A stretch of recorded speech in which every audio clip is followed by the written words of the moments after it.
జ్యోతి గారు, అమ్మ గురించి మీరు అస్సలు టెన్షన్ పెట్టుకోవద్దు. నిదానంగా ఆ కోపం తగ్గిపోతుందిలేండి. ఇందాక అత్తయ్య గారు ఉన్నారు కాబట్టి టాపిక్ నేను తీసుకురాలేదు. సిన్సియర్గా లవ్ చేసిన అతనికి శ్రావ్య చాలా అన్యాయం చేసిందండి. ప్రేమని స్టేటస్తో ముడిపెట్టడం చాలా తప్పు. శ్రావ్యను అస్సలు వదలకూడదండి. అది శ్రావ్య ఆలోచన లేకుండా చేసిన తప్పు దొరబాబు.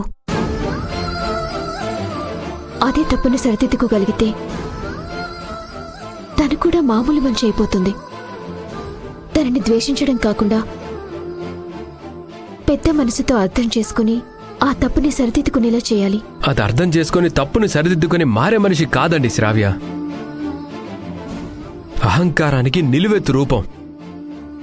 అమాయకుల జీవితాల్ని నాశనం చేసేదానికి నేనే బుద్ధి చెప్తాను. వద్దు దొరబాబు, నా మాట వినండి. శ్రావ్యతో సిద్ధుకు పెళ్లి చేసి సిద్ధుకి న్యాయం జరిగేలా చేద్దాం. కాదనకండి. అలాగే జ్యోతి గారు, మీరేం కంగారు పడకండి.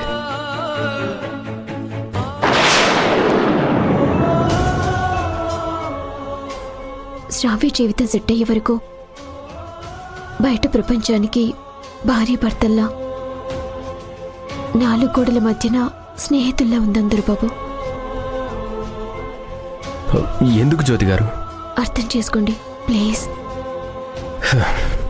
సరే అండి, మీరు మా ఇంటికి వచ్చారు, నాకంతే చాలు.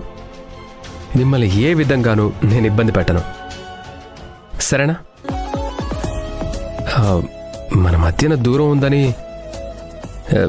ఎవ్వరికీ అనుమానం రాకుండా ఉండాలంటే మనిద్దరం ఒకే గదిలో ఉండాలి. అది మాత్రం కాదనకండి.